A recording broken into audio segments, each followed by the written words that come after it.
why. That's what y'all get. That's what y'all get. The Kobe curse. Yep. Ain't the Kobe curse. That Jesus right there saying, got you. That boy gonna pull a J card. Yeah. All right, y'all. Brought Jesus into it. Yes, ma'am. Always. All right, y'all. So I'm gonna start this off kind of how Gobi do it. And 3, 2. All right, Jordan. But no, so one of the things that we want to kind of talk about on this call is we got a question as to how do you mark up a pair from beginning to end? You know, your entire approach, all the way down to a possible entry. You know, what do you look at? You know, confluences and things like that. So I'll go ahead and start off on this random pair ENU. So for me, the first thing that I look at when I kind of look at a pair, first I look at the trend. I don't do the support and resistances or anything like that. I kind of look for my trends.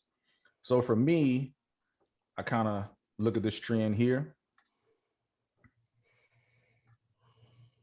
And, you know, this trend here kind of lets me know that, you know, the market was bullish for quite some time.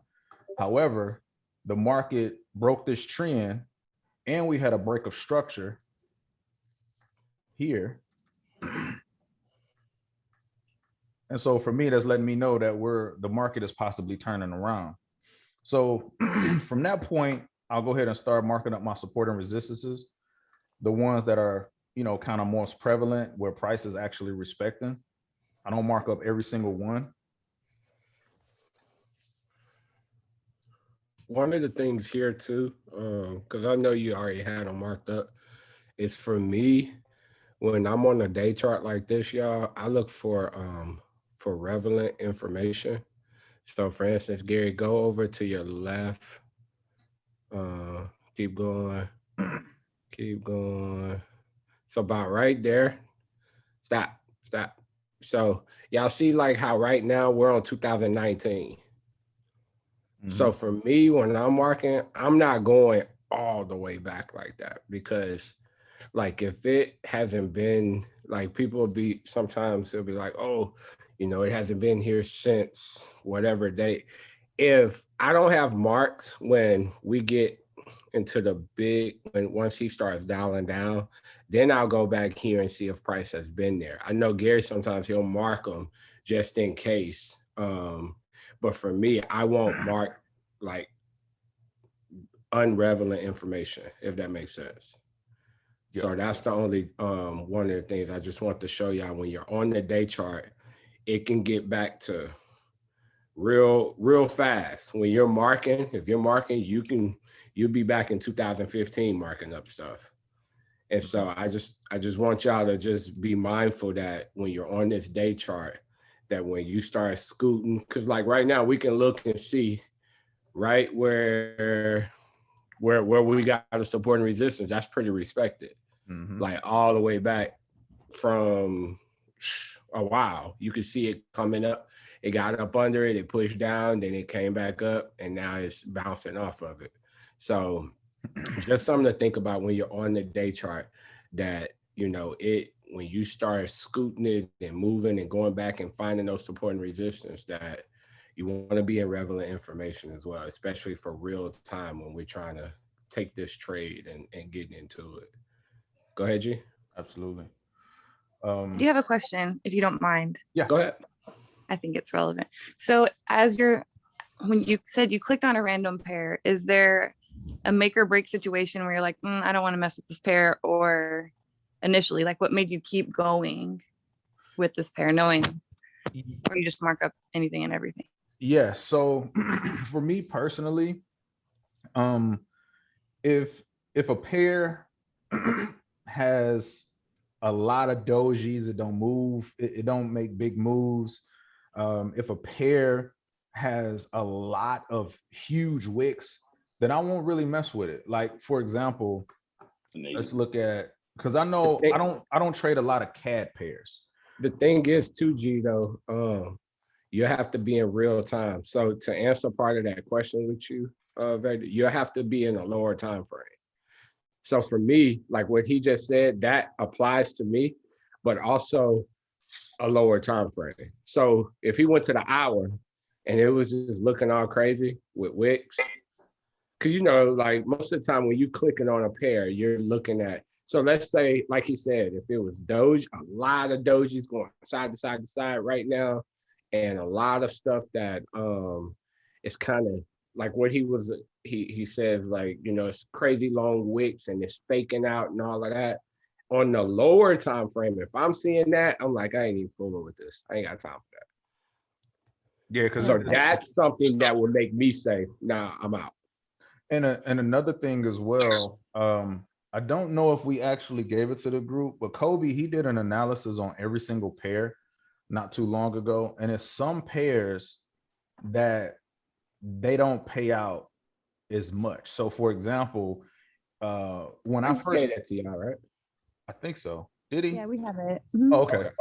Yeah. So for me, I don't trade a lot of the low pip pairs anymore. And me, there's a lot of CAD pairs I don't like. Like for example, shoot, I haven't traded them in so long. Is it GCAD or it's one of them, but I don't trade a lot of CAD pairs because some CAD pairs they move so slow. They move so slow that I don't Stay on want to, this. huh? Stay on this. Look at this. Look at that right there. I wouldn't trade that. Let me see something. Let me see. Like look at Okay, yes, why? because Perfect. look at all those dojis. No price didn't go anywhere. So if I opened up, go to current price right now, G. Current, yep. Look at that. That right there, that's 1, 2, 3, 4, 5, 6, 7, 8 hours of price not going anywhere. That's 8 hours. Those are hour candlesticks. I wouldn't trade that. I would click on this on my hour and see that and be like, oh, to the next. That's what I mean, Veda. Okay. Like, yes, it's structure there, but at the current time, like, yeah, we can see that this is headed down, but I wouldn't trade that because look, price barely moved. Like, yeah, you got a doji up and a doji down, and then you got little candle, then another doji down, little candle, then another doji. I mean, I'm sorry, a wick, and then it wicked out again. I'm like, I ain't fooling with that. I want to see market structure. I'd rather see it go up and come back down, bounce off of something. But that right there, it's just sitting on top of what's that? 17. This is Let me move y'all picture in my way. I can't see it. hold on, let's see. That's right on like 17. Probably 350, about 17, 350 is. Yep, about 350 So, action. yeah, so it's bouncing off of that. And see, I would look left and look at all of that. So for me, in my mind, I'm like, it doesn't like 17, 350 because it does it there all the time. It did it. How many candles is that? 1, 2, 3, 4, 5, 6, 7, 8, 9, 10, 11, 12, 13, 14, 15, 16, 17, 18, 19, 20. A whole day. It stayed right there. So if I came to this pair, I'd be like, nah, this area is one of them areas that it likes to play. I ain't got time to sit and try to trade that. I'm moving on to another one. So on a lower time frame, that's what I would go and see. That it don't like market structure in this area. All right, deuces, I'm out of there. And That so the makes time sense? you spend on it by yourself, if you weren't talking to me, would have been not very long at all because you knew immediately you didn't like it. Exactly. Because I would have Okay. saw it, look left, and been like, oh, this thing I'm not taking this until I see it break this, or I see a market structure bounce off of this, give me a nice engulfing going back up and see maybe a retest and then going, then I'd consider trading this. Or break it, retest it, and head on down. But until then, I would have been gone. I would have been off this pair. GCAD would, but I don't even trade CAD pairs because y'all know them things pay $67 a. I ain't got time for $67 for 10 pips, and I'm trading on one lot. Like, come on, man, stop it. So I don't trade them pairs. That's funny. Thank you for that. Okay. No problem. Sorry. Let's see where we at.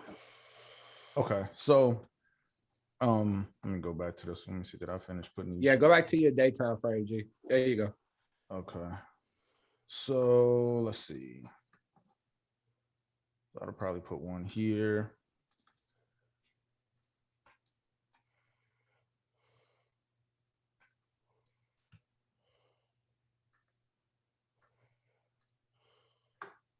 I know you had one at the top of the structure too, G. Yeah, I like to put one at the top.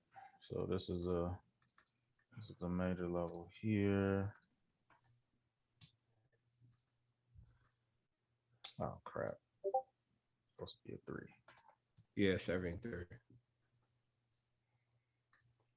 And then for me, you know, everybody has, you know, different preferences and how, you know, they kind of mark up things. I also look at my mid levels as well. I don't put horizontal rays for those. I put trend lines, and I'll show you guys what I'm talking about. But once I kind of got my support and resistances on there, I kind of moved down to the 4 hour. And from here, you know, like we was talking about, you know, this is kind of ranging in between these three levels.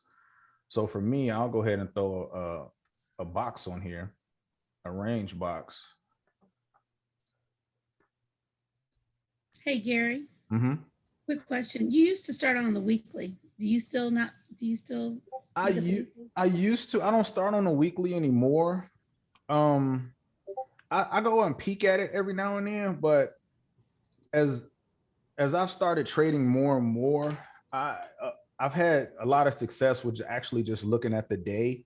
Okay. Because a lot of times what I used to do, I used to mark up everything. Like, for example, let me find a pair that I had marked up like how I used to mark up. I don't even know if I got those markups anymore.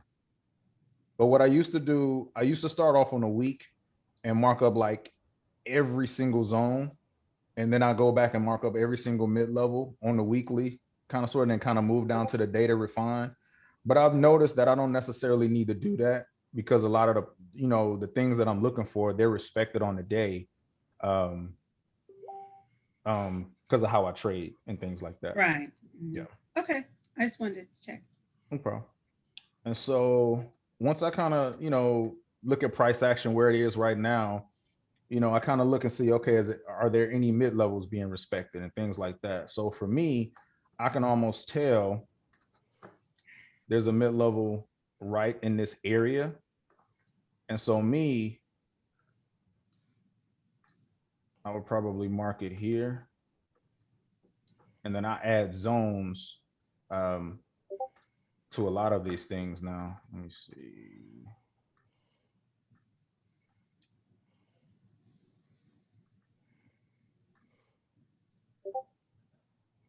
So for me, where price kind of touches, I'll add a zone here.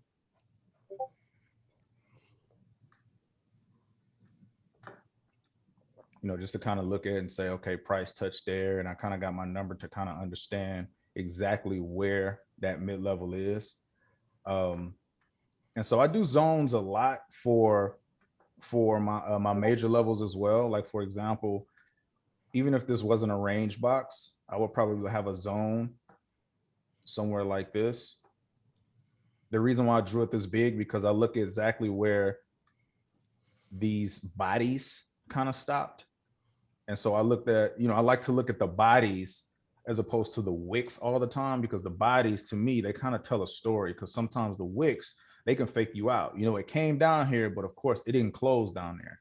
It came down here, but of course it didn't close. So a lot of times I like to draw my zones on the bodies. Then from there, you know, once I kind of have my zones and things like that, that I'm, you know, I'm happy with, and I'm looking at the entire big picture, you know, I'll kind of look at on the 4 hour, you know, is price at a key level? Is it at a mid level? You know, what is it doing? You know, so you can kind of see right now, we got some price action right here on this main key level. You know, price came up, gave us a hammer, almost kind of giving us almost like an evening star, so to speak. And so for me, that's huge, because key levels and trend lines, that's what I like to trade. So because I have this price action here, you know, once I see some sort of reversal candle of something that I like, or something that, you know, that fits my trading plan, I start moving down to the 1 hour or the 15 minute to kind of look at market structure to say, okay, am I getting any lower highs, lower lows, things like that? Are there any necklines that I see that needs to be broken? So for me, you know, I can see that it's already kind of giving market structure. You know, you got a lower high here, it's kind of making a lower low. It broke this neckline, but then I can also add my my moving averages on there and things like that to kind of look and see what other confluences do I have. Let me take this off, this here. So these are my 8 and 14. I always look for moving average crossover when I trade. And I can see we got a moving average crossover right around closer almost to the area where we kind of got a lower high. And also it broke this little small neckline here. And then another confluence for me, Kobe, myself, and Sherm, a lot of things that that's been huge confluences for us is when our two EMAs cross over to 50. When that happens, price, more times than not, it usually give you a nice drop or it'll give you a nice rise, depending on which way the direction the market is going. So I can drop down to the 15 minute. I see prices coming back. I'm sorry, I moved a little too fast. So from here, I see prices pulling back, possibly giving us another lower high. So what I would do, I would throw a Fibonacci on this to kind of get an idea where price may be going. And so I'll kind of look at my golden zone here, which is my 61.8 and my 50.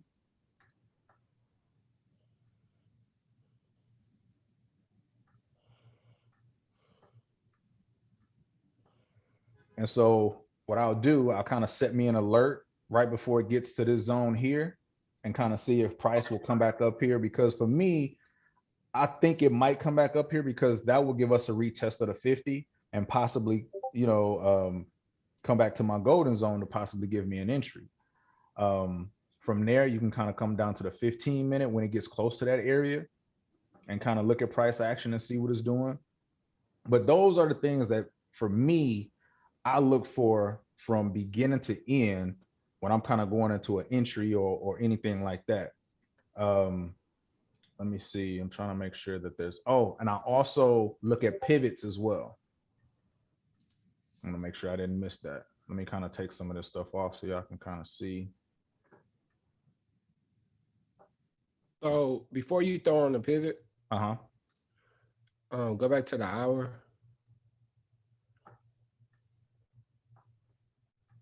So on the hour, take off the fib real quick. And it's the same thing, y'all, but it's just something that I'll do as well. Like when I get down to the hour, like we were saying, I like to read, for me, I look at market structure and I like to read candles and what they're actually doing. So right now I can already see that I would put another support and resistance. I would put a support right at 69,600.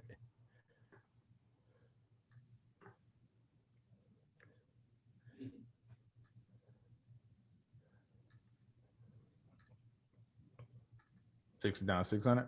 Yeah. And like if you just pull it across, so they can see why my confluence, because this is another confluence for me too. All of that price structure over there. See that? All of that. So yeah, that's good stuff right there. You see what I'm saying? So so looking at this, y'all, like when, because I y'all can see how I like to go and look at price structure and see what it's been doing, especially when we get down to this lower time frame, right? So now we're down to this lower time frame on an hour. I can see that price reverse, but I'm like, okay, well, why did price reverse? I start asking myself, okay, what is in this area? So that's why I said that 69,600. G, I know G likes, you know, we know G likes those round numbers sometimes with the fives, and me, sometimes I'll do the 600s or maybe even the 700s, because every pair some doesn't necessarily go right to 500. They might like to go to the sixes or to the 650s or the 550s. So just kind of play with it as well, just to give you a different confluence. But that's why I just want to show this 600 right here. So now when you see that, you can see all of that price action to the left of it where he dropped the ray. And so for me, this would be an area I would put a alert there as well. So how he put his alert, this is how me and G really work really well together, because you see how he would have put his alert up at either the 50, you know, the golden zone. Well, he'll be like, hey, Cole, man, I think it's, you know, it doesn't reach back. And I'm like, all right, bet. And I'm waiting for it to drop. So we may necessarily take the trade back down to it. And then if it broke it, and because what's going to happen, this is my thought, it's going to go up, it's going to retest, it's going to give some market structure again, and then it's going to drop. And when it breaks that area, now we know we can take it down to about 69,200-ish or 6,900, you know, and so, you know, you can take those pips. But one of my alerts would be right at that 69,600, just in case it doesn't go up and give G an alert. It might go up a little bit, never tap its alert, and then drop. And so if it breaks that 600, I'm comfortable getting into that trade, because I feel like it'll give us that market structure to head on down. All right. But looking at this area also, I will be mindful of, just like we talked about when I talked to, when Beta asked that question, look at what it does in this area. Like go to the middle, G, yep, right there. Look at all those candles. Yeah, that's a lot of candles in this area. Ugly right here. Ugly as hell. So I would be mindful that maybe it's gonna do something like this as well. So now we start talking. He talked about necklines, right? That's another neckline right in that area that I would want it to break before I was to get into that trade too. So it's just one of those where I don't see anything matching up. I'm like, I'll probably move on from this pair after I saw all of this. That's just my thought process. Here's another thing too. So Kobe, a lot of times he used lines when he's doing his support. So if I saw this, what I would do, because you know, like I said, he know I like to use the whole numbers situation. What I would do, like I probably would have brought this down to the 500, and then I would have made it a zone to accommodate the stuff that he saw. So I probably would have put a zone all the way up to the bottom of this deal here. And that would let me know that when it's inside of that, because it's ugly, I don't even really want to fool with it until it kind of breaks this zone. So that kind of supports, you know, his support here, because he wanted to put it on the 600, but it also gives me my support on my key level, my mid levels, because that's how I like to trade. Yeah. So it kind of serves two purposes. So yeah, I would have just put this zone here, and I wouldn't have did anything right up in this area. But if price came up here and it gave me what I wanted, I definitely would have took the trade. Stop loss would have probably been it, but it depends. If I'm watching it, might not have no stop loss. No, but I already know Kobe ain't doing no stop loss. But depending on what that 61.8 or whatever, you know, you can have a stop loss right above this area here, or you possibly could have one right above this one right here. But if, like I said, if I'm watching the trade, I'm not gonna put no stop loss. But if I'm not watching the trade, just for comfort, it might be above here, something like that. And then I probably take it down to this area here, or maybe a little bit above, probably on the body of this candle. Just because I don't trust that wick, I probably have it right on the body of this candle. But as for me, I'm trying to make sure I'm not forgetting nothing. The pivots, G. Yeah. So I want to draw that before you put your pivots, because I'm pretty sure the pivot is going to match up somewhere. Yep. Look, right there in that area. See where S1 is? So these pivots, man, wow, look at this. Exactly where I put this line right here. It's a pivot right there. Exactly. So these pivots, for those who don't use pivots or don't know what they mean, these pivots are like, trying to think of the right words for them. They're supporting resistances or supply and demand areas and things like that. And so it's another confluence that you can see, I guess. What are they, Kobe? Institutional. They're institutional. It's kind of like where the banks have put in orders. And then what it does is it gives the historic knowledge of where it went last time. So a lot of times, for instance, you got where price, like P is where price opened when that pivot started, because it starts every so often, right? So let's say, I don't know the exact time that it goes. It could be 4 hours. It could be 3 hours. I don't know the exact one, so I don't want to misspeak about that. That was something I needed to research too. But let's call it 4 hours. So every 4 hours, it prints these out, right? So when you see P, that's when it printed. It printed out, and that's where price was, right? So then it went up. It never. So this one actually gave a fake out, because it gave a wick and then it shot up, and you could have caught some pips, but a lot of times it'll go up to R1 and then it'll stall out to R1, but it never made it all the way up to R1. So you probably, if you took that trade off that wick, go back, G. Which one? Keep coming, right in that area. Nope, come back. Keep coming, right here. So if you took that trade, because if you took the trade off that wick right there, that it bounced off and retested, you would have got some pips. But with the pivot strategy, we would think, okay, this thing's going to go all the way up to R1. I'm going to ride it to R1. And it never made it up there. But you can also, so that would have been 43 pips. Now scroll down though. I'm sorry. Stay there. Right there. All right, go back to the top of where we said where it stopped at. Right here. Yeah. But remember, y'all, remember how I told you how I trade? I'm a market structure guy. I would have looked left, and where did it stop? It stopped in that same area. So I would have been taking profit around it. You're going too far. Yeah. Just recent, right there. Yeah, I was peeking. Oh, okay. All of that to the right there, I would have been like, okay.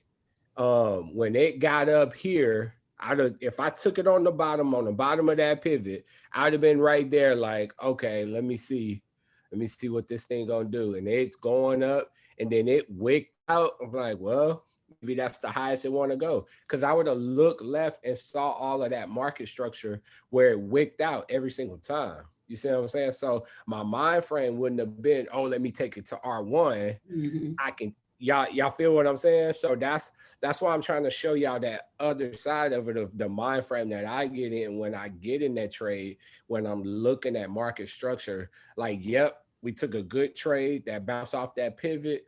However, let's be mindful that it may not make it past that last high, that those last, what, 1, 2, 3 times that it came up there. Yep. So I would have been mindful of that. Would I want it to go to R1? Absolutely. But I would have been happy with saying, okay, we got this pip. How many pips was it, G, just from that back to there? About so we would have caught 20 pips, 25 pips. So, it's one of those where it's like, okay, we caught that 20. We wanted to get the R1, but this thing stalled out. That's one of those ones that as traders, y'all got to know and look and be like, this thing ain't about to go. Let me close this trade out. And don't get greedy trying to get up to R1, because it might not necessarily get there. And it told you it didn't want to get there previous. You know what I mean? It told us that. Because when you look at now, let's move over a little bit to the left, G. Keep coming. Stop. Oh, no, you went crazy. Come back. We're still in that same block area. All right, let me kind of do it like that. Like that. No, go back over to those highs where it stopped and stuff. Oh, right here. Move over, stop right there. My bad.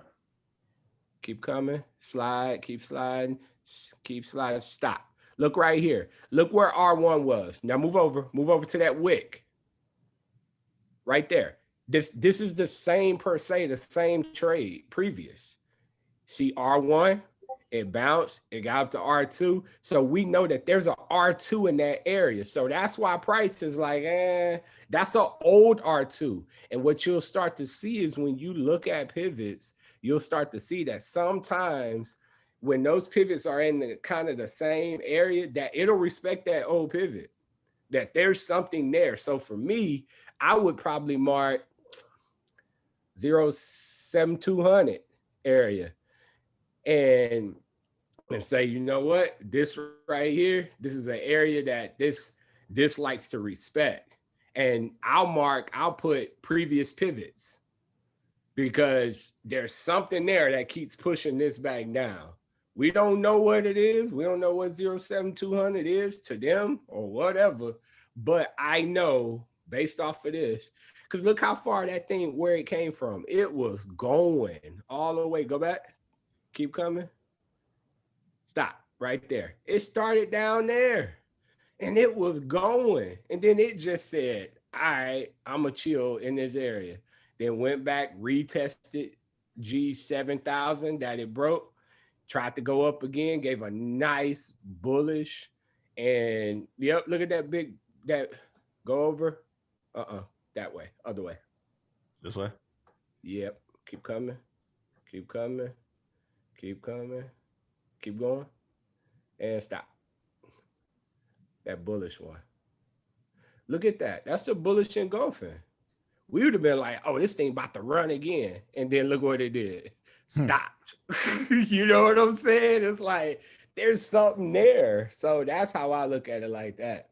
Like even printed out a morning star. Come on, come back, keep coming that way we was coming. Right there. Look, that's a morning star. And then where did it stop at? Stop. So for me, I'm looking at structure like, it's something in this area. It's something in here that this thing don't like, and it keep rejecting. It done printing out daggone 3 candlestick patterns that tells us bullish, bullish, bullish, and then it stops. So for me, that's what I'm looking at when I get into these lower time frames like that at this hour. So I just want to throw that out, yeah. Mm-hmm. Let's see.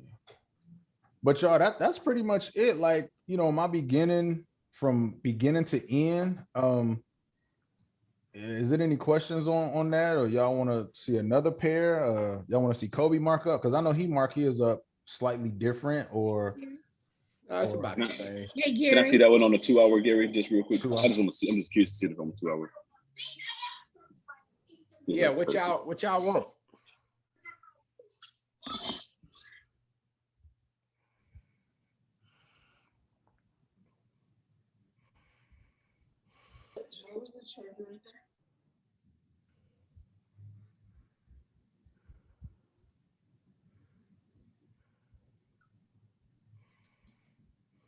Y'all got any questions? You had a question, Renee? Yeah, I just wanted you to put the Fibonacci on it. Oh.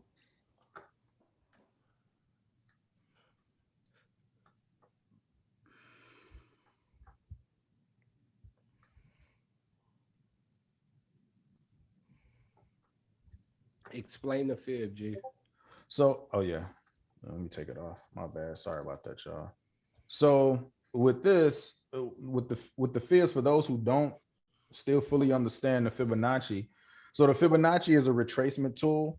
So when you see, and what you do, you take it from the highest point and the lowest point on those high swings and those low swings. So for example, when you kind of looking at price action right now, you have a swing here, price is going down, and this is the lowest swing here. So because price is going in the opposite direction, or is going in a reverse direction, you want to take your fib from the top of the swing to the bottom of the swing. And you're doing it on the 1 hour, or? Yes, I'm doing it on the 1 hour. That makes So you can do it on, You can. I'm sorry, G, go ahead. Oh no, go ahead. Go ahead. What you was about to The say? lowest that I do it on, Veda, is the 30-minute. Yeah. I won't do it no lower than that, because what'll happen is you can fake yourself out. And the reason why I mean by fake yourself out is because if you do it on a lower level, you got to think about how we do an hour, right?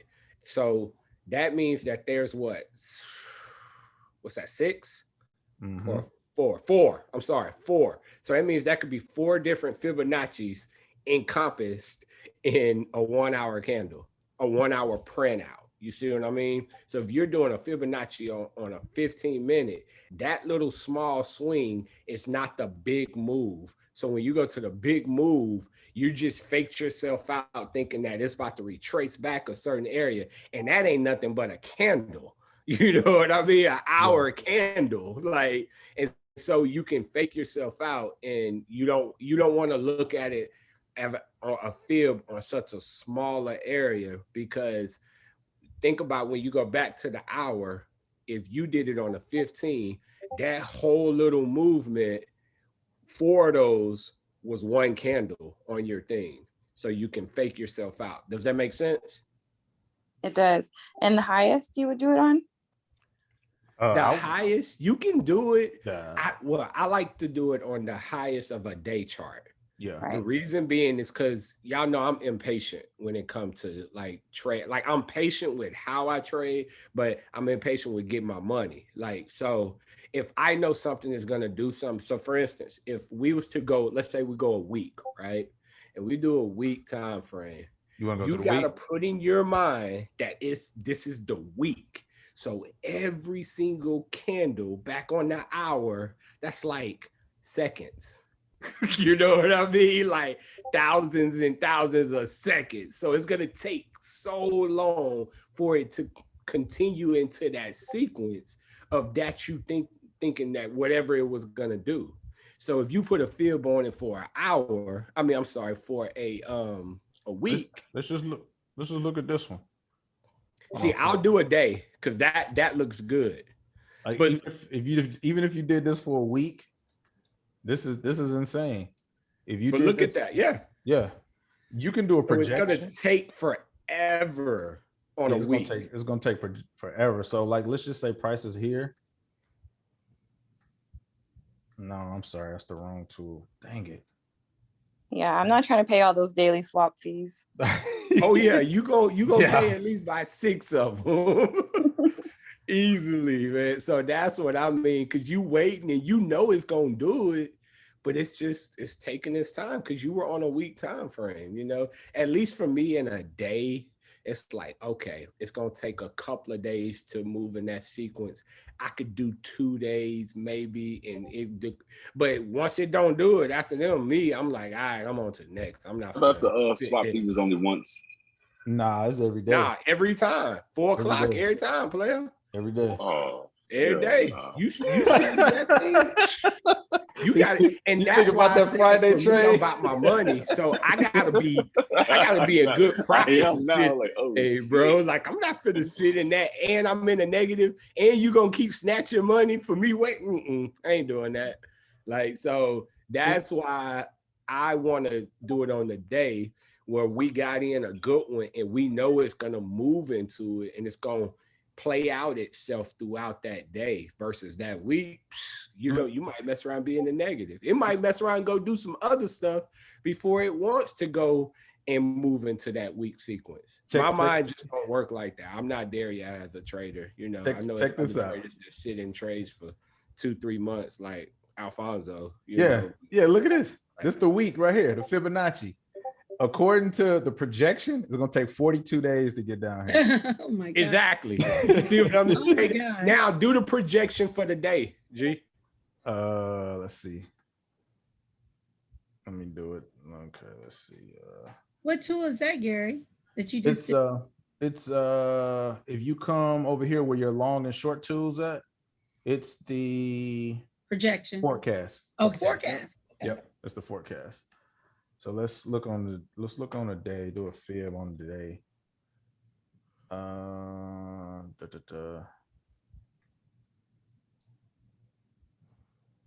a couple of different places I could take a fib. I mean, I don't want to do it just from this one down to here because that'll look just like that one. But I mean, you can take it from this wick on down, but it might line up the same though. Let me see something. The projection price is here right now. It's about 21 days. See how that cuts your time? Yeah. But yeah, I mean, I like to, depending on the big picture, I'll take a big fib just to look and see where the market is going. But I do a lot of my fibs either on a 4 hour and down. That's where I mostly do my fibs. Yeah, and I kind of do them on the current. 4, the 1, and the 30. Yeah, I do mine on the current swings and things like that. So like, for example, if I was looking for this to go up, just, you know, hypothetical, you know, I would just say, okay, oops, let me erase this fib right quick. You know, I would take it from down here. Dang it, man, this thing is not doing what I want to do. You know, kind of take it up there. When you kind of look at it from that perspective, which you still kind of can't, you probably can. I mean, because when you look at it, you got your market structure is kind of up right now. Yep. You know, because it's That's still what I kind of think it's following about the to range. do. Yeah, it probably that's another possibility because right now you I can think see it's your gonna come down prices to coming that down here. 61,878 area, and then And you can head on tell back that up. this is where it's wicking too. So that's in confluence with our other thing, with our other theories, come down here, possibly wick this 61.8, and then it could possibly go back up. And see that right there, that's how you see how we just put all that together with, hey, looking at market structure, why is it doing that? Why is it stalling out? Now this gives us a confluence that, hey, this is that golden zone. That so for me now my mind frame, let me tell you where my mind frame is now. This is a supply and demand area. This is an area where and what supply and demands areas are is where orders start to get filled both ways. And that's why I think it's dojis and whips on both sides everywhere in there. Like you can see, and like for instance, you can see that big order get put in over there on back in July. Come back over, G. Over here? Yep, keep coming. Yep. Look at that big order. Move up, move over. So a big sell order happened, right? Nope. Move up. Move up. Big sell order. No, you were on it. Yep. Look at that sell order. Sell order came in, boom, dropped it. Then look, move over. A big buy order, shot it back up. Go back over to the other side. Keep coming. Yep, keep coming. No, other way. Keep coming. Keep coming. Keep going. Yep, keep going. Another buy order. Because that's y'all gotta think this is a 4-hour chart.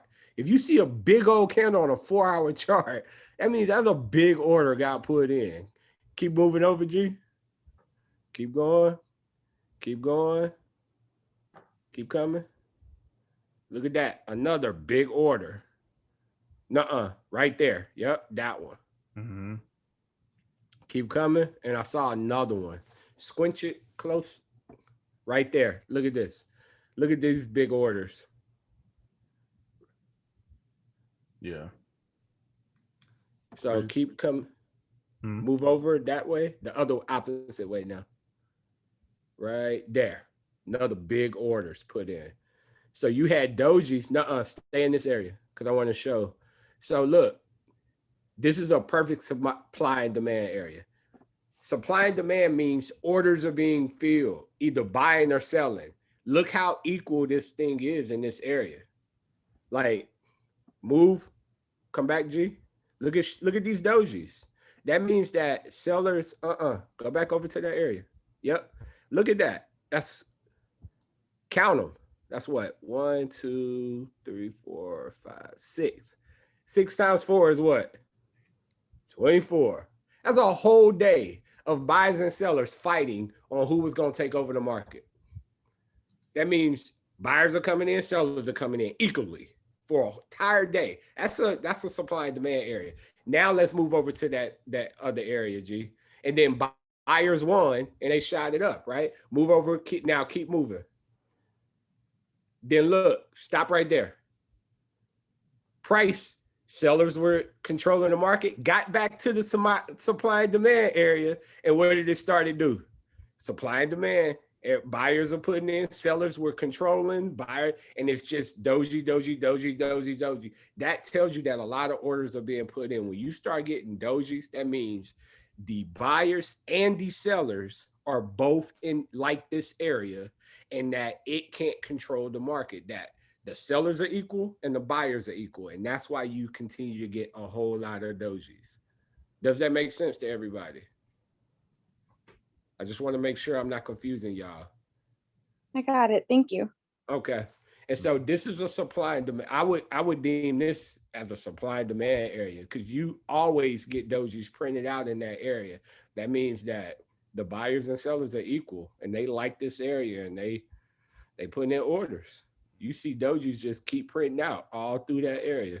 Look at that. Look at all them dojis. That's crazy. Dojis. Yep. So that's that area. That's the same area. Same area. But you said when you look at a chart that you're looking at, you said the doji's on a 1 hour is where you wouldn't trade. Would you potentially trade that? Well, we're still make on sense? the 4. I need to look and see what it looks like on the hour. Right. I just want to be clear because it's the 1 hour you said you're like, nope, if it's too many. Oh yeah, if I go on the 1 hour and it's doing, because I know I'm not going to get any money anytime soon. So I'm like, I ain't fooling with that. Go to the current price, G. But on a 4 hour, it's not a make or break. Just depends on how many it is. When like seeing all those, I would be like, I ain't fooling with it. Okay. Yeah. You know what I mean? If it's a whole, like we just counted 24 hours worth of this thing staying in this same area. Like when you look left, look at all those little bitty ones. Yep, those, and keep coming. Look at all that right there. Go back. Yep. This. Yeah, all of that. Like that's spread those out. That's depressing. Like, look at that, Vader. Look, this is what the hour. So in my go back, G. In my mind, looking at these right here, I'm looking at them little bitty tiny candles.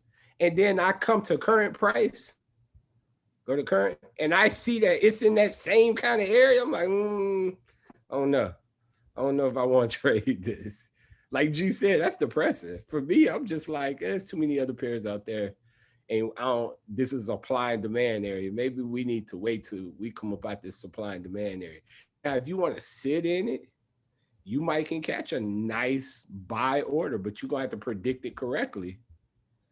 Because we see that big moves happen out of there when one of the, whether it be buyers or sellers, want to go ahead and take over the market and push it down or push it up. Whatever they're doing, putting in a big buy order or a sell order, we see that happens. But knowing that it likes to do supply and demand here, like there's no clear rejections where it comes and then boom, a big field order happens. Nah, they fight in this area. So knowing that, I'm like, this is a supply and demand area. I ain't fooling with this area. I'll wait till you get up out of there when it starts getting some market structure. Yeah. Does that answer your question, Vader? Yes, thank you. Now, for me personally, I don't trade NU a lot. I mean, I randomly went to NU to, to kind of mark it up from scratch. Yeah, I don't trade NU a lot. I guess that's probably why. I haven't looked at NU in a while. I just look at NU and AU for confluences when I'm trading gold. That's it. I just look at its structure, what it's doing, the areas that it's in, but I don't trade it. I could, it's 1 for 1. So yeah. I like it, but I just haven't really been trading it like that. Do anybody have any other questions? Because it's one thing I do want to show you guys. I want to show y'all about fair value gaps and imbalances. But is there any other questions on this? About the fib, I know. Yeah, was there any more questions on the fibs, Renee? No, I just wanted to double check my settings. That's all. Oh, okay. Okay. Yeah. Oh, you want to look at? Yeah, just where you go to setting. You just right clicked on it? No, I double clicked on it. Okay. Let me see. And then I can put these in the chat as well. Yeah, would you mind? They can do that and then move on. Sure, no problem.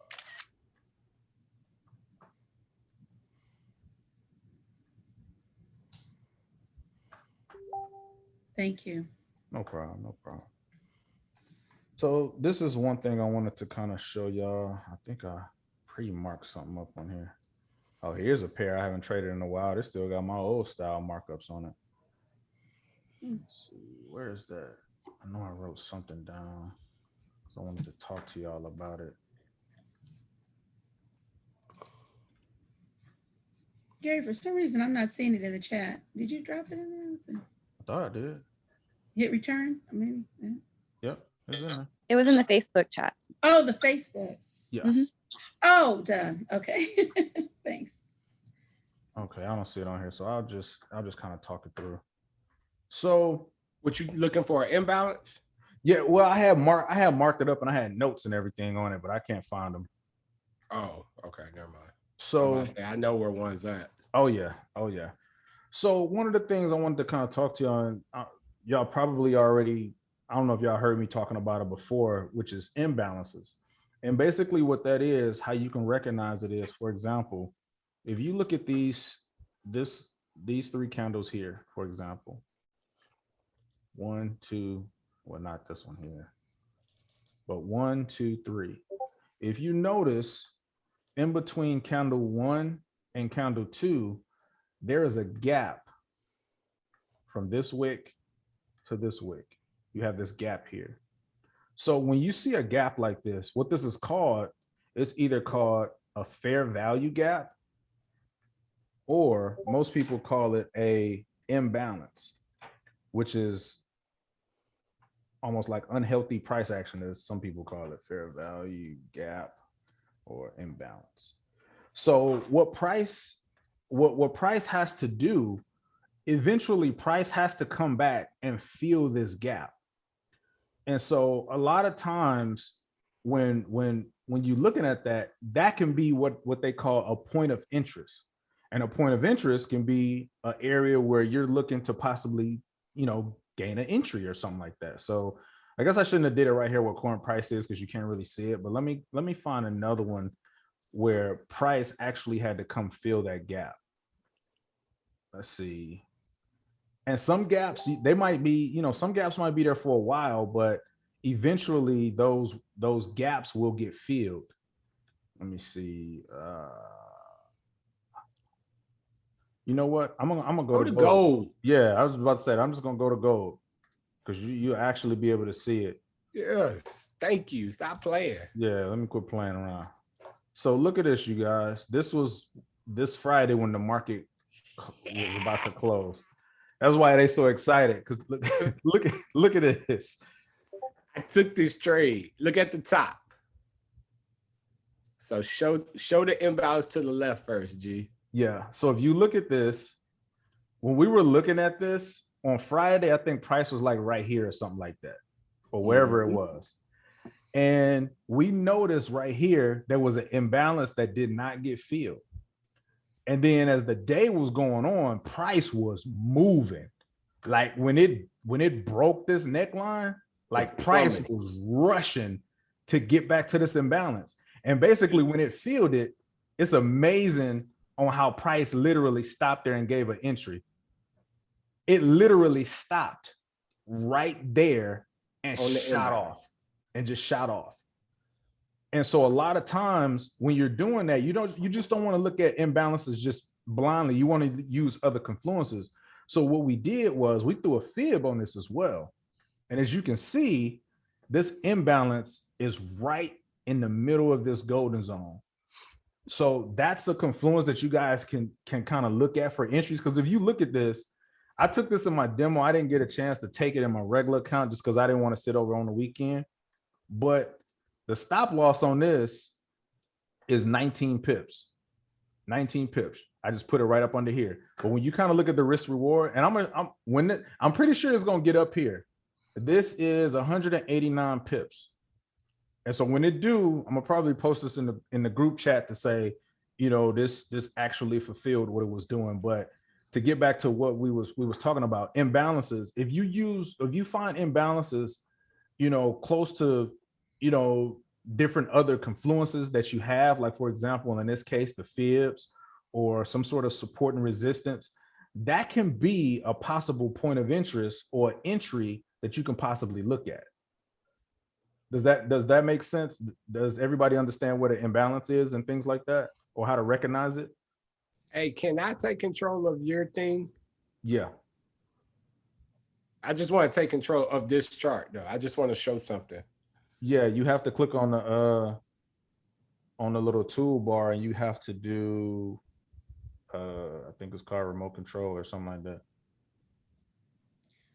So Gary, again, the imbalance, I see the line drawn, but tell me. Hold on, where?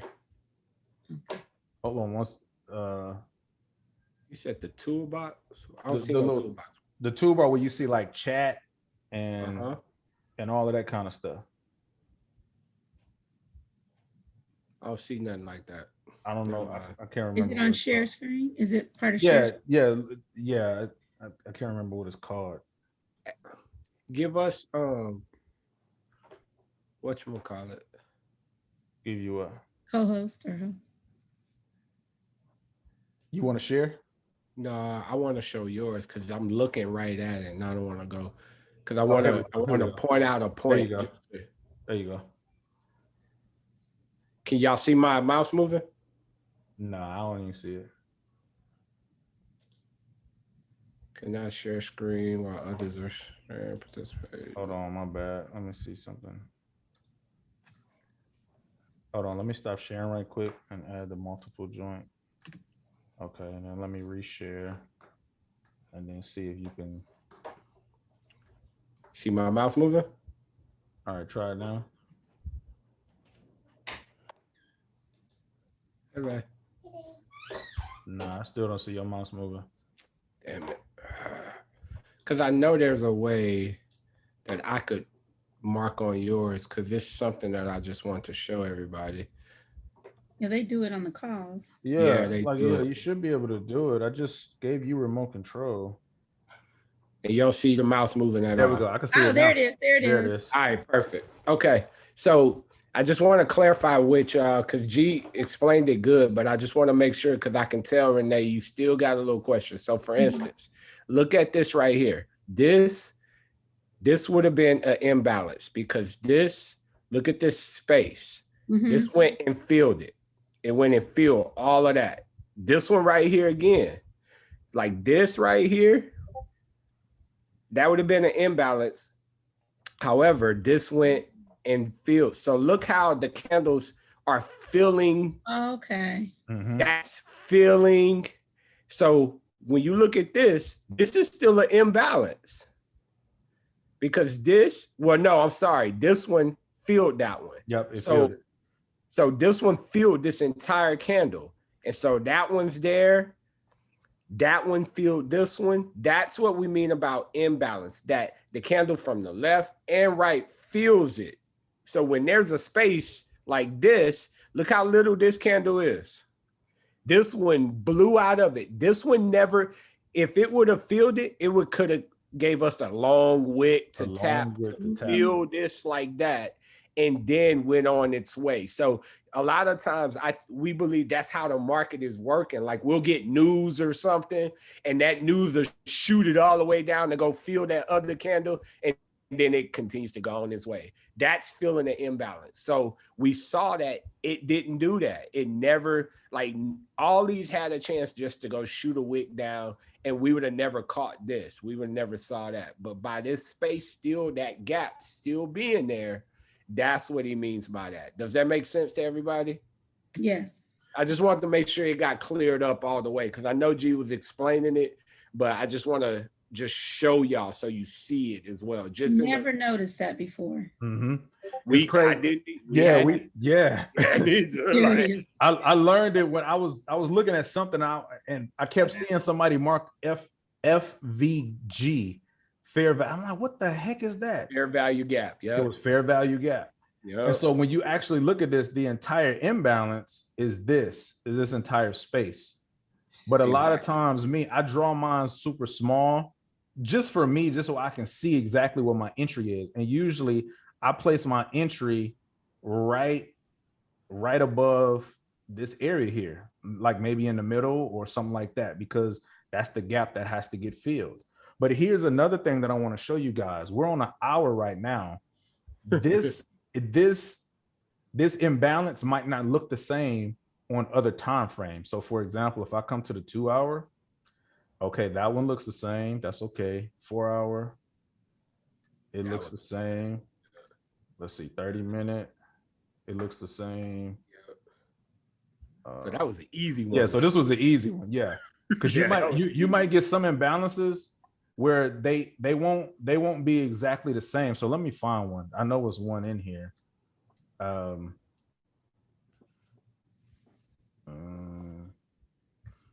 Let's look at this one here. Let me do a bar replay.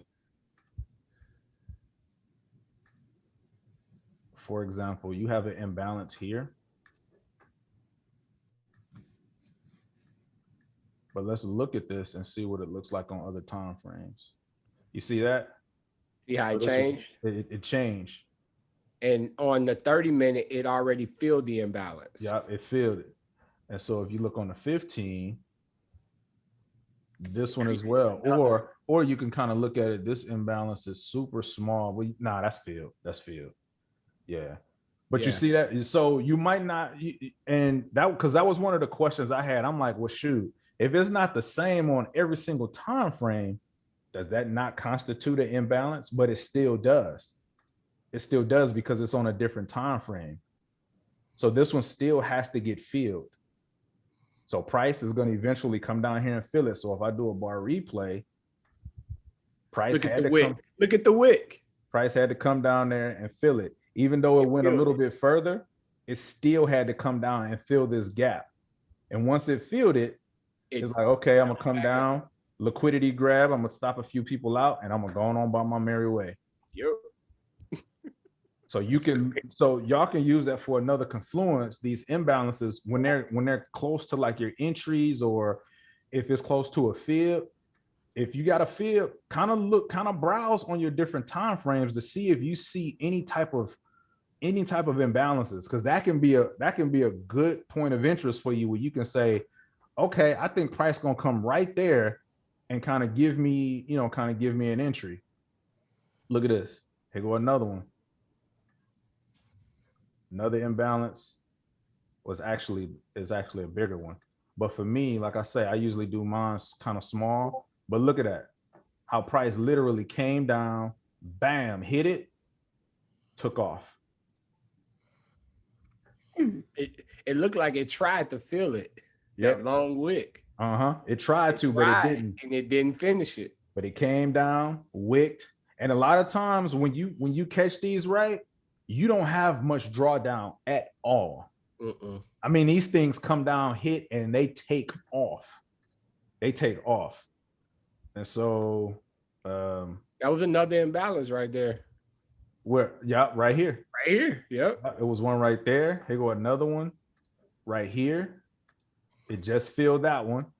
Look at that. Wick, bam, came down. Let's see what price gonna do with that one though. Still, same thing. Came headed up, on down. Headed on down. Gave an order block. I'll talk about that later. I don't want to talk about order blocks right now. I don't want to confuse y'all with that one. But it came up, that same area filled, didn't give much drawdown, came down. And so a lot of times we look at those. That's why they were so excited about. That's why Kobe was so excited about this, and that's why Sharon was talking about. Do we get swap fees for multiple days? Because I just realized he did. He was like, wait. I'm making a fee every time.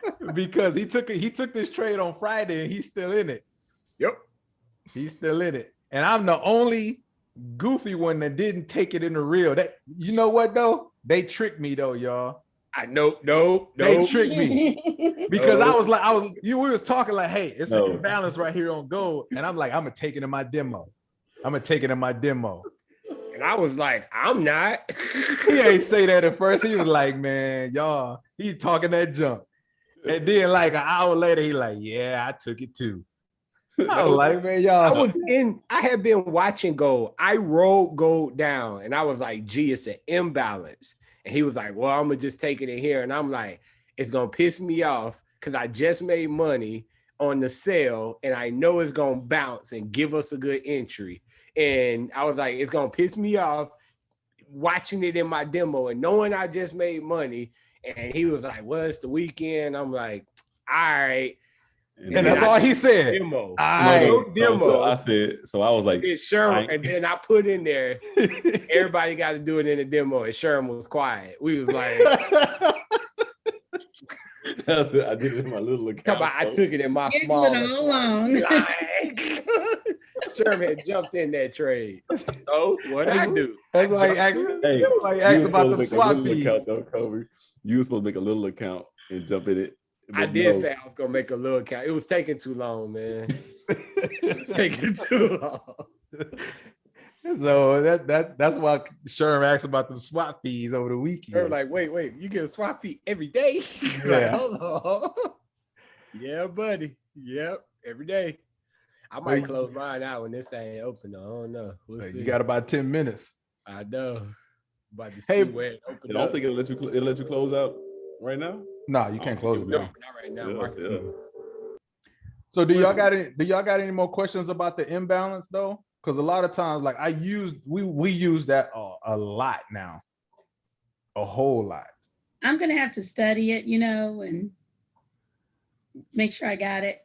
Okay. And just look at structure. And for me, it made so much sense because I love market structure. So to see that's another confluence inside of market structure and candles is like, wait a minute, you're right. When he showed me that, it was like, yes. It's another confluence inside of how we already trade. Mm-hmm. Like I don't want y'all trying to use it and it's like completely different than the way you trade. Yeah. But if y'all are picking up how we trade and you're trading that same way, then this will help you. Like it'll help you start to look at structure, and you'll look at this gigantic candle and a whole bunch of small ones next to it. You're gonna get excited. You're gonna be like, what? Wait a minute. There's nothing that fueled that. And you'll start to understand that when it comes, that it's gonna come back down to that area. And when it does, it's just gonna head back up. Show one thing too, G. Go to make it big, because I just want to show this too. I want to hold on before you go to that. I want to show something too. Like, let's just say if you was in this trade right here, and then this thing started coming back, most people will panic and say, "Oh, it's about to reverse." But if you're looking at it from a perspective of an imbalance, that's exactly what I was about to show. Yeah, if you're looking at it from a perspective of an imbalance, it literally is just coming down to fill it. Exactly what I was about to show. And then it's just going to take off. Because most people, if they see this, if this candle gets big, like right there, they like, I'm out of there. I'm getting out of there. They like, I'm out of there. I don't want to lose all of those profits, but it's just literally coming to fill the imbalance. That's me. And then it just takes off. Okay, let me, and I'm sorry, I'm just gonna have to sound not sound, stay right there, Gary. Not sound, I want to okay, I don't want to no stupid questions. Okay. No. So then that candle you just showed, that the black one and the blue one, they equal that one. Yep. That's what it is. Right. That's the imbalance. So right here. So normally, well, before this black candle, let me do a bar replay right quick. Before this one here, you would have had that. You'd have had this imbalance from here, literally to like right here. This would have been an imbalance until something came and filled it all the way down here. But then, let me make this slow. But then that candle came in.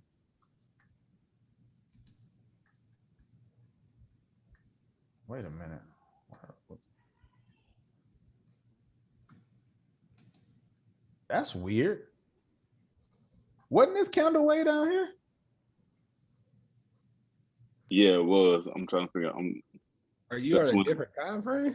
I'm on the hour. That's where I was at. You're right. It was. That is weird. Go to 30. There you go. Nah, Nope. it was right here. Yeah, that's Yeah, not it. it was. Okay, that's weird. I don't know how that did that like that. That means it's what it's showing now is still an imbalance there. It's showing still that it's an imbalance. That's So what's weird. the length of it is the So this is the length of it now. Hold on, wait a minute. Let me that was Yeah. weird.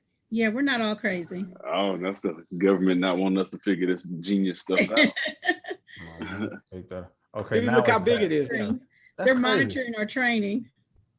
That's crazy. But yeah, That part so replay just made it completely different. that's crazy. That's See, insane. I'm on the 1 hour. Let me do that again. That's insane, bro. I'm gonna take off 2 candles just to see what it do. That's crazy. Oh, That's are crazy. you kidding me? Wow. Are That's you some So what? conspiracy stuff right there. I'm telling you. Trading? Are crazy. you kidding? So now it's back. So when you did the replay, it looked different. It looked different. Yeah, it actually was still. It was still an imbalance in there when I did the bar replay. Yeah, like that black candle was the same as that blue candle to the right of it. Yep. So right here, when you look at it now, Renee, it's still an imbalance because this haven't been filled yet.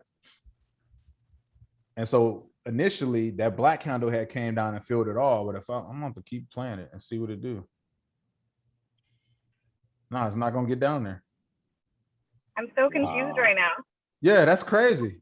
Hey, that's some real creepy stuff. That Yeah, it is. That makes me really second guess my back testing that I do. That's crazy. Wow, that's a really good point. Wow. That's insane.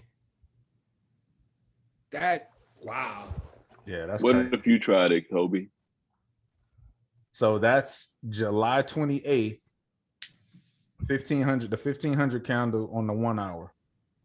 That's crazy. Let me go find it first. Keep doing. Show the other stuff you have wanted to show. I'm gonna go try to find it. July 28th. Yeah, July 28th, 1500 candle. I'm not moving the thing, am I? No, Okay, cool.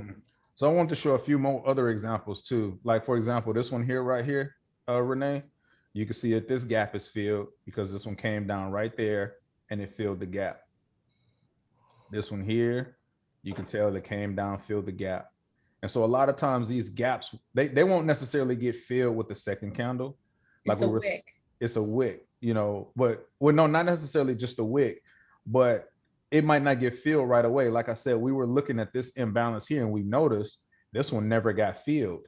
And so when we saw price coming down on Friday, because I caught a few of these sales as well. And when it got here, I'm telling you, price was running fast.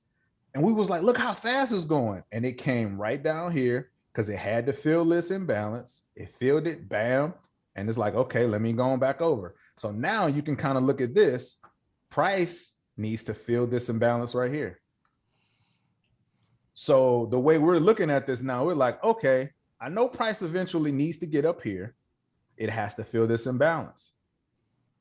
So that's how you can kind of look at it.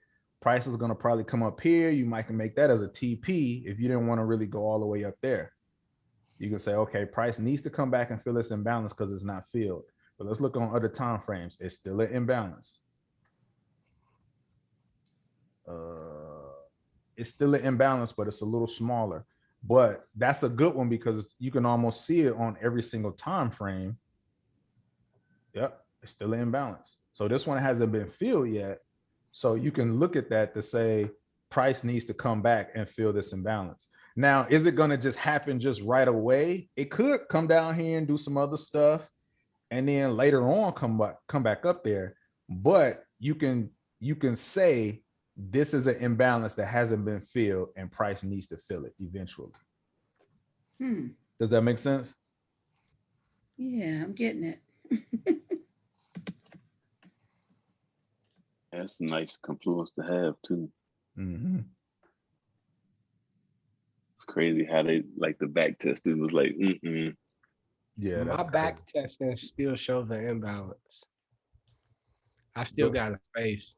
Like So when you not, just when I'm you not- look at it when you look at it regular, do you have a space? Yup. Okay, now I'm nervous. I don't know how mine's had this big old joint like that. That's crazy. My space has not been filled on the hour, right? or the back test or your regular one. Regular. Just clicking Oh, on. wow. I didn't even bar replay. That's crazy. Okay, babe. Oh, wait a minute. Are you using forex.com or you using Owanda? I am using. What the hell? Oh, I'm on Owanda. I'm on Wanda too. Let me go back to It Owanda looks different. because I got Owanda too. Let me go to Owanda. I'm on Wanda. Ah. That's what it is. Oh crap. Okay. Because see, here's what I've been doing. So the way I normally trade, I have everything on Owanda, but I've been testing out this strategy that I've been kind of saying that I'm gonna show you guys called smart money. And I did all of those on forex.com. You know what? I'm about to just get off this Forex and just stick to Owanda. Yeah, I'm on Wanda. There's still a space. Yeah, there's a space on Owanda. Oh, that tells me I need to jump up out this gold trade. I know, man.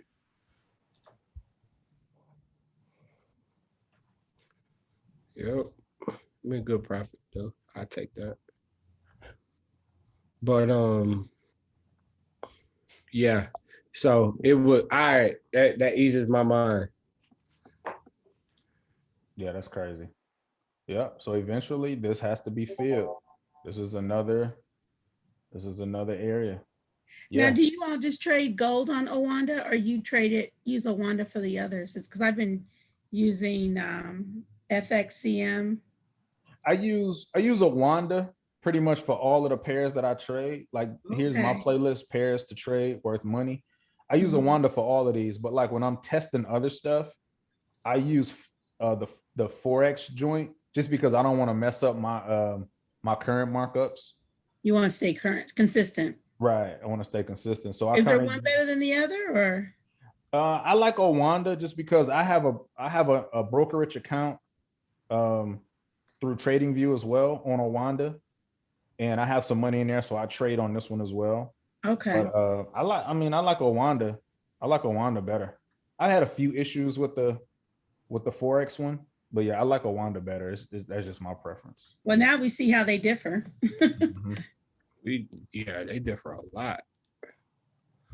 That right there is giant. It like to the naked eye, it's like, but when you trading like these fair market gaps, that's huge.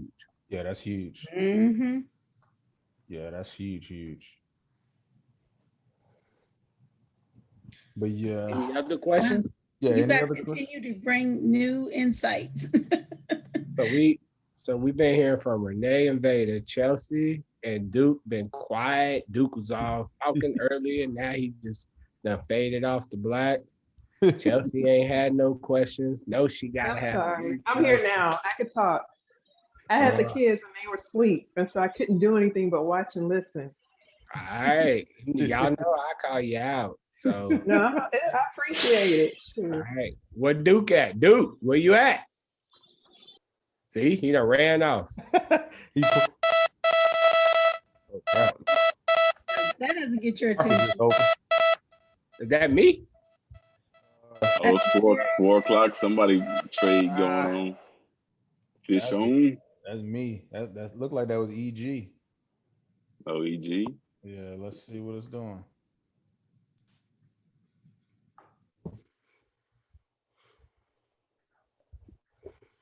Man, look at that gap right there. That looked terrible.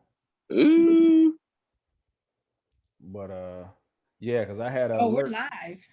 I had an alert right here for it to get to my my golden zone. We gotta close that gap, right? Like that real gap now, huh? I'm not fooling with that, man. The spread on that. Look at the spread. I'm gonna let that market catch up to itself. You know what's crazy? Where that I think about it now. Everything that I've read, everything that I've learned, when we talk about these daggone gaps, like when the market opens, there's a gap, right? The market will always go close that gap. Yep. Always. It will. So it's the same concept of the bars not having the gap. It's the same concept. The market will always go close the gap. Yeah. You know what I mean? Like we learned that from the very beginning, that hey, when the market opens and price stopped here and then it opens and it's way down here, it's always gonna come up and close that gap and then go whatever direction. But it's the same thing as the market. It's the same concept. And it's crazy how we just completely forgot about when the price opens and it creates a gap, that it's gonna go close the gap. So it's the same thing. Look at this though. Look how crazy this is. This is the Forex joint. You got a gap and you got price right here. You come over here to Owanda on EG, no gap. I can't find you. Hold on. Wow. No gap. Which one is that one? Like that. So on EG, look at this. Show it again. My fault. I was trying to get to it. I was clicking all around. So if you look at the Forex one, there's a gap and you got price started right here. But if you look at Owanda, no gap, price started right here. And the spreads are different. That's crazy. That's insane, man. That's crazy. So I just need to just leave that other one alone and just do all of my markups on here, because I don't want my stuff looking crazy. You have to stay consistent. Yeah. That's that bull, man. That's that bull we can't control. Yeah, that's crazy. Don't do whatever it is they want. Just looking at this though, here's a crazy thing. Let's see. Looking for this to kind of go up, possibly. Close that gap to the left. Yeah. Look at the confluence. Look where that's at. Look where that gap is. Right here on the 61.8. Yep. But look to the left too. After it closes that one, it's gonna close. Oh no, Yup, it closed that one. Wait a minute. Nah, Wow, that was Friday. Let's see. It ain't closed. It got to close up here. Yeah, that's what I'm saying. And look, that's the 27. Yeah, me and Sharon was talking about that earlier. I think I did that on my other one. Yep, that's the 27. That's the gap I'm talking about. Yep, right there. Yep, that's the 27. He's probably gonna go to the 61. 61 to close one gap, bounce off, and then go up to the 27 and close the other gap. And then the funny thing is, look where the 61.8 is. It's right there at the high. Bam. Look at that. Yep. That's crazy. That is crazy. Yeah, I'm gonna wait on this, but I wanted to get down here. Let me put another alert on it because that thing alerted me when it was supposed to. Because if this come down, I'm gonna be happy with. I'll take that trade. That's two good confluences for me. Like if it came down here, knowing that imbalance is right there on that 61.8. Okay, it's not on the 30. It's not on the 15. So, but still, I'll still be happy with that if it did it. We'll see. We'll see what it do. But this is also an order box. So, yeah, let me stop talking about that. 5 to 11. Yeah. But yeah, y'all got any other questions before we cut out?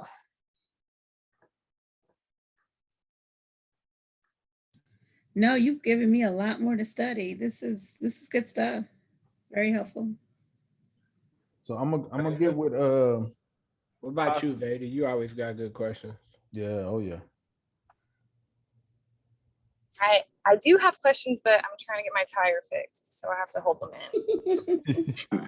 in. No problem, no problem. Hey, well, I want to ask this, Vader. Did you get your question answered because you initially asked the question on approaching the pair, what are we looking for? Did you get all of that? I did. And then I'm going to rewatch this video that's being recorded. And Okay. so, I just want to make sure. Yes, I did. Thank you so much. Cool. No problem. No problem.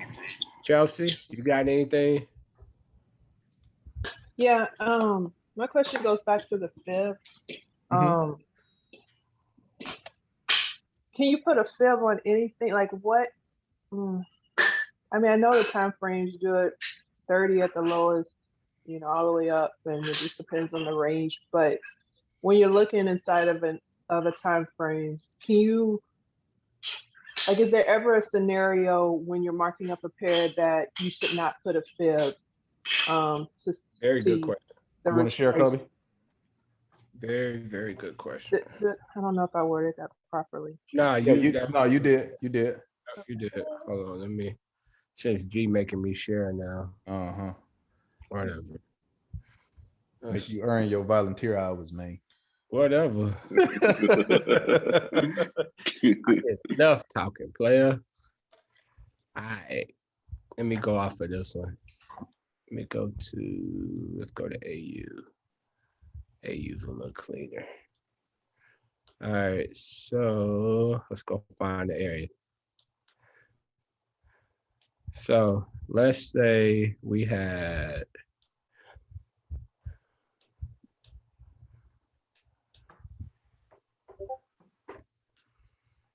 I'm gonna go find the area.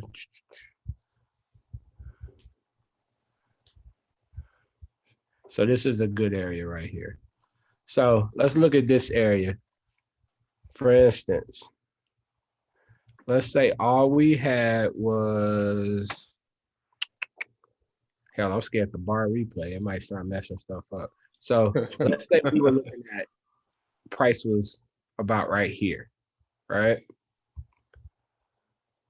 You with me? Mm-hmm. All right. So if price was over here, let's go. Perfect.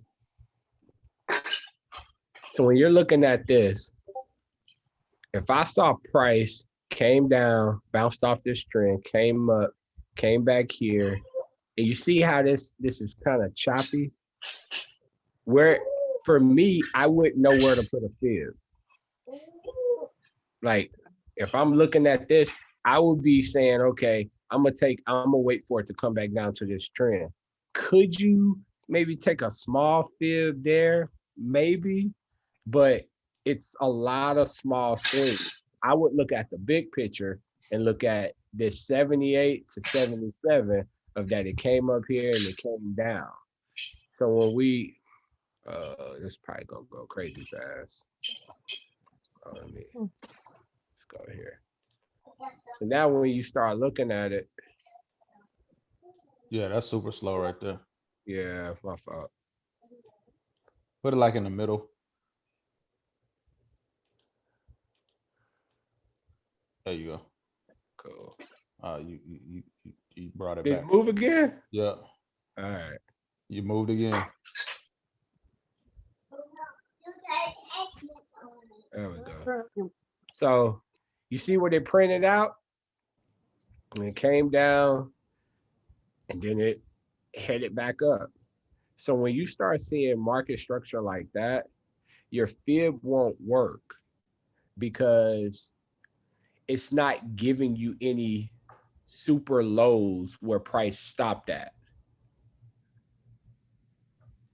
Because see what it's doing right now? See how it's printing out and then it's heading back up. So if you was to see something like that, so for instance, let's say we tried to put a fib on this. This is why the fib wouldn't work. So let's say we said, all right, I'm gonna take it from this high here down to this low. Because we saw it come down here and go back up, and then it came back down. And so knowing that that's what it's doing, in your mind, you're like, all right, I'm gonna hit this 27 too. Because you want to try to ride it on down. And see what it keeps bouncing off of?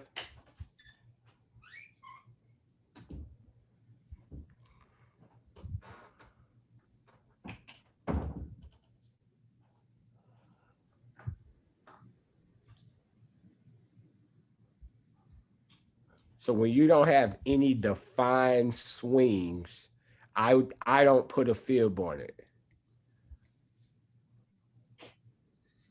This right here tells me that it like to ride the trend line when you see other confluences. But for me, I look at this as ranging as well. Comes down, look where it stops at. Came and stopped right there on this one now.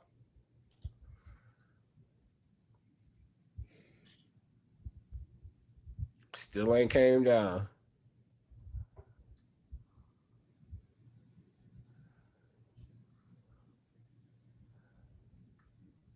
Then it finally came down and hit this 27 and headed back up. So that was what? A whole day? So when you see those like that, Chelsea, what I would do is go to a higher time frame and look at it. But remember, when you go to a higher time frame, you gotta know. So let's delete this real quick. So remember, we were looking at that swing, all of that little market structure. So the reason why I wouldn't have done it, because it was playing around, right? It wasn't given a define. So if you really want to put a fib on it, what you would do is go to a higher time frame. And so now when I go look at this, I would say, all right, I'm going to take my fib from here to there. And I would look at it like that. So now when I see this drop, it came back to the golden zone, but it's just been bouncing and bouncing and bouncing. But it's still not a good defined fib because it's more ranging sideways. Does that make sense? So that's why.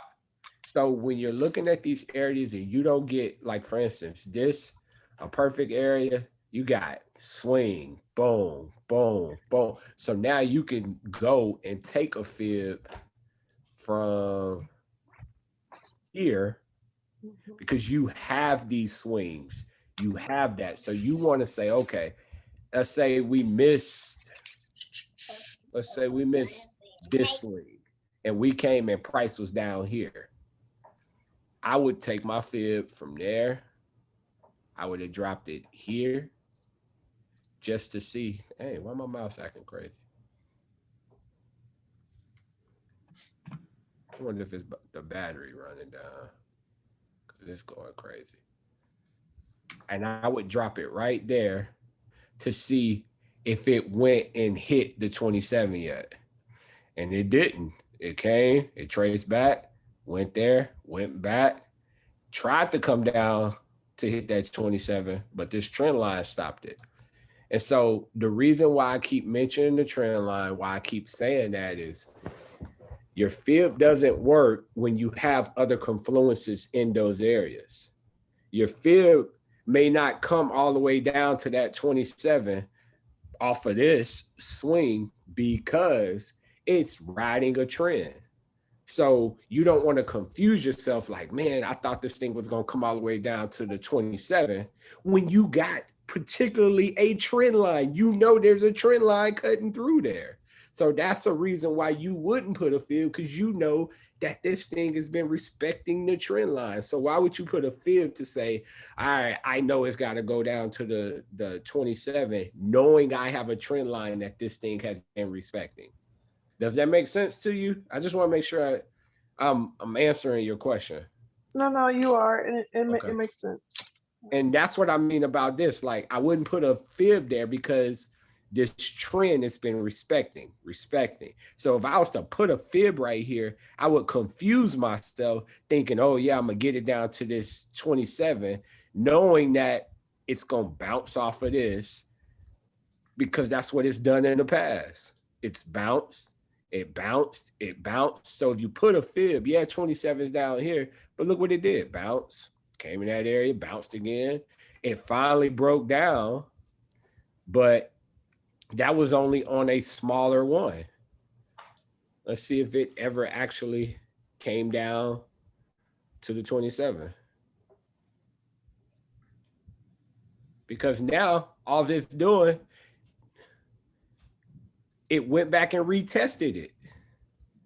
And now it finally moved into sequence. Now it finally dropped from this original fib that we put up here. It finally, after it broke the trend line, it broke the trend, came down, came back, retested. So this would have been a great entry. This would have been an entry because it retested the trend, then headed down, played, headed. I probably would have jumped out of the trade because this is that 27 that it got close to. Then it went back to go try to retest the trend line again, went sideways, and then it dropped all the way down. So that's what I mean about a fib, that you can confuse yourself if you take that fib in the wrong area, knowing that you have other confluences telling you something else, that, hey, this is riding that trend. And if you'd have been trying to take it down to the 27, you would have just been staying in that area. It would have bounced and you would have went up. Trying to take sales off of it to get down to the 27 would have confused you. So that, I just wanted to clarify that. So that's the area that I wouldn't take it in. Does that answer your question, Chelsea? Yes, it does. Okay, cool. Anybody else have any other questions about the fibs or anything else? Because I know fibs was in there, and then Vader's question with the approach and the pair was in there. I just want to make sure we at least get those answered, and there's no, so we don't have to circle back to that. You know, we can just keep it moving.